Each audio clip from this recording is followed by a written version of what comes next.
ರೇಗ್ನಲ್ಲಿತ್ತು 20 ತೊಲೆ ಬಂಗಾರ, ಲಕ್ಷ ಹಣ.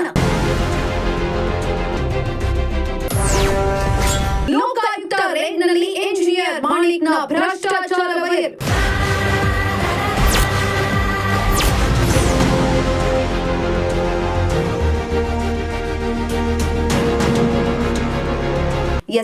ಮಾನ್ಯ ಸಿದ್ದರಾಜು ಪೊಲೀಸ್ ಅಧೀಕ್ಷಕರು, ಕರ್ನಾಟಕ ಲೋಕಾಯುಕ್ತ ಕಲಬುರಗಿರವರ ಮಾರ್ಗದರ್ಶನದಲ್ಲಿ ಪಿಡಬ್ಲ್ಯೂ ಎಂಜಿನಿಯರ್ ಒಬ್ಬರ ಮನೆಯಲ್ಲಿ ಲಕ್ಷ ಹಳೆ ನೋಟು, 20ಕ್ಕೂ ಹೆಚ್ಚು ತೊಲೆ ಬಂಗಾರ ಪತ್ತೆಯಾಗಿದೆ. ಕಲಬುರಗಿ ನಗರದ ನಿವೃತ್ತ ಪಿಡಬ್ಲ್ಯೂಡಿ ಎಂಜಿನಿಯರ್ ಮಾಣಿಕ್ ಕನಕಟ್ಟಿಗೆ ಸೇರಿದ ಲಾಕರ್ನಲ್ಲಿ ಹಳೆಯ 1,000 ಮುಖಬೆಲೆಯ ಸುಮಾರು 9 ಲಕ್ಷ ರೂಪಾಯಿ ನೋಟುಗಳು ಪತ್ತೆಯಾಗಿವೆ. ಇದರ ಜೊತೆಗೆ 20 ತೊಲೆಗೂ ಹೆಚ್ಚು ಬಂಗಾರ ಪತ್ತೆಯಾಗಿದೆ. ಮಂಗಳವಾರ ಗೋದುತಾಯಿ ನಗರದ ಮನೆ ಸೇರಿ ನಾನಾ ಕಡೆ ಪರಿಶೀಲನೆ ನಡೆಸಿದ ಲೋಕಾಯುಕ್ತ ತಂಡ ಬುಧವಾರ ನಗರದ ಎನ್ವಿ ಕಾಲೇಜ್ ಬಳಿಯ ಎಸ್ಬಿಐ ಬ್ಯಾಂಕ್ನಲ್ಲಿ ಲಾಕರ್ ಪರಿಶೀಲನೆಯನ್ನ ಮಾಡಿದೆ. ಈ ಸಂದರ್ಭದಲ್ಲಿ ಅಚ್ಚರಿಯ ಸಂಗತಿ ಹೊರಬಿದ್ದಿದೆ.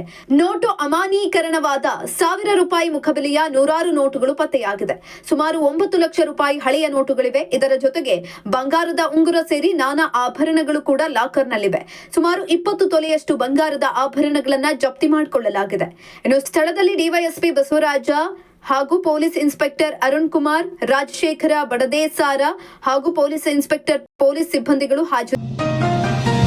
ಜನಸಾಮಾನ್ಯರ ಧ್ವನಿಯಾಗಿ ದಮನಿತರ